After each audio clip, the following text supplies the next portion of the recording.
Hi everyone, welcome back to another video. So this video is going to be about last 4 month strategy for MH Law CET. And अगर आप लोगों ने अभी तक मेरे YouTube channel को subscribe नहीं किया है, so please subscribe to my YouTube channel for more helpful content, because this channel is going to be your one-stop solution for your MH Law CET preparation, because on this channel here I am uploading all the guidance related videos. So let's get into the video.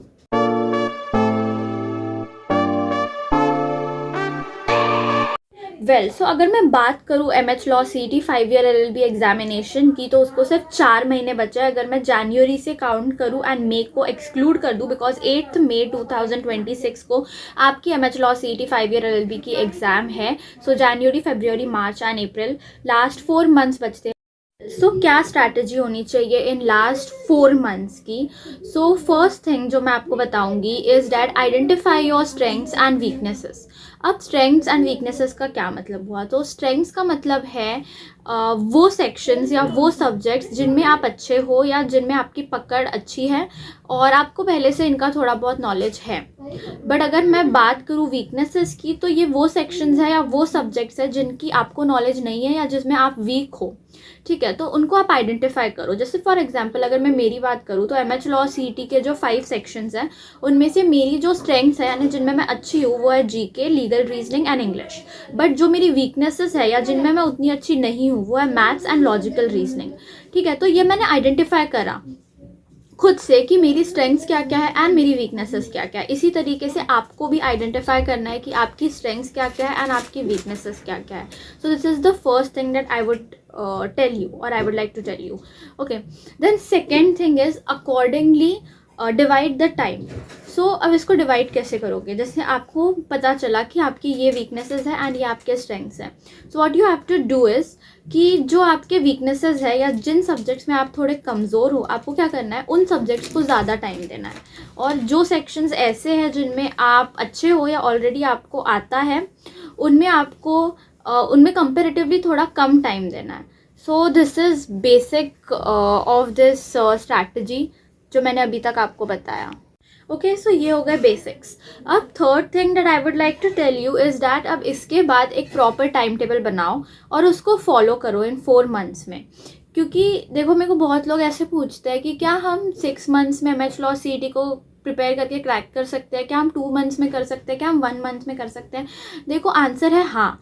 तुम कितने भी महीनों में M H law C T को properly prepare करके crack कर सकते हो. बिकॉज द थिंग इज़, बस एक चीज़ आपको चाहिए जो है डेडिकेशन. ठीक है, तो तुम कितने भी मंथ्स में इसको क्रैक कर सकते हो गिवन तुम डेडिकेटेडली पढ़ाई कर रहे हो. तो अगर तुम डेडिकेटेडली पढ़ाई कर रहे हो तो डेफिनेटली तुम M H law C T को क्रैक कर सकते हो, चाहे कितने भी महीने में तुम करो. जैसे अगर मैं खुद की बात करूँ तो मैंने 11 से थोड़ा थोड़ा पढ़ना स्टार्ट करा था.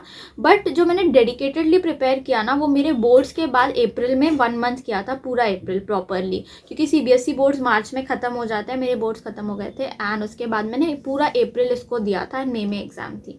तो द थिंग इज़, मैं अब ये नहीं बोल रही कि मैंने 1 मंथ की पढ़ाई में M H law C T को क्लियर कर दिया, नहीं. द थिंग इज़, मैंने 11 से थोड़ा थोड़ा पढ़ना स्टार्ट किया था एंड मैं पढ़ रही थी तब से ही थोड़ा थोड़ा. बट मैंने अप्रैल में जो है 1 मंथ पूरा जो डेडिकेटेडली पढ़ा वो मैंने अप्रैल में 1 मंथ में पढ़ा. तो हाँ, तुम भी 1 मंथ में या कितने भी मंथ्स में इसको क्लियर कर सकते हो पढ़ के, गिवन जस्ट वन थिंग कि तुम डेडिकेटेडली पढ़ाई कर रहे हो, प्रॉपरली जो थिंग्स हैं वो फॉलो कर रहे हो. ठीक है, तो ये हो गई ये चीज़ें. अब मैंने तुम्हें 3 चीज़ें बताई. First is identify your strengths and weaknesses. उसके बाद अकॉर्डिंगली डिवाइड द टाइम, यानी टाइम मैनेज करो प्रॉपरली कि जो जिनमें वीक हो उसको ज़्यादा टाइम दो, कंपेरेटिवली जिनमें अच्छे हो उनको थोड़ा कम टाइम दो. ठीक है, उसके बाद थर्ड थिंग जो तुम्हें करनी है वो ये है कि एक प्रॉपर टाइम टेबल बनाओ एंड देन उसको फॉलो करो प्रॉपरली. उसमें तुम्हें ये डिवाइड करना है, क्योंकि मेरे को बहुत लोग ये भी पूछते हैं कि हमारे बोर्ड्स है तो बोर्ड्स के साथ मैनेज करना टफ हो रहा है. तो तुम्हें यही करना है, एक टाइम टेबल प्रॉपर बनाओ जिसमें तुम अपने बोर्ड्स की पढ़ाई के लिए भी टाइम दे रहे हो एंड तुम CET के पढ़ाई के लिए भी टाइम दे रहे हो एंड तुम्हें ये डेली कंसिस्टेंटली फॉलो करना है. ठीक है, तो अब CET के टाइम टेबल में भी CET के टाइम मैनेजमेंट में भी तुम्हें ये भी फॉलो करना है कि तुम अपने वीक सब्जेक्ट्स को ज़्यादा टाइम दे रहे हो कंपेरेटिवली अपने अच्छे या स्ट्रॉन्ग सब्जेक्ट्स से.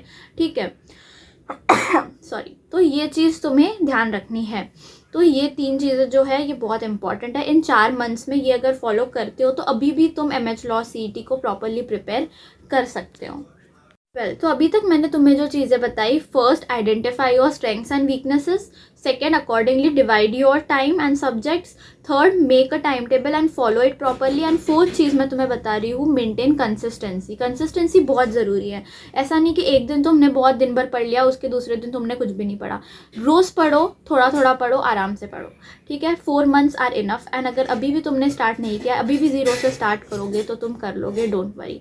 So that's it for this video, guys. I hope you liked this video. If you did, then make sure to subscribe to my YouTube channel and like the video.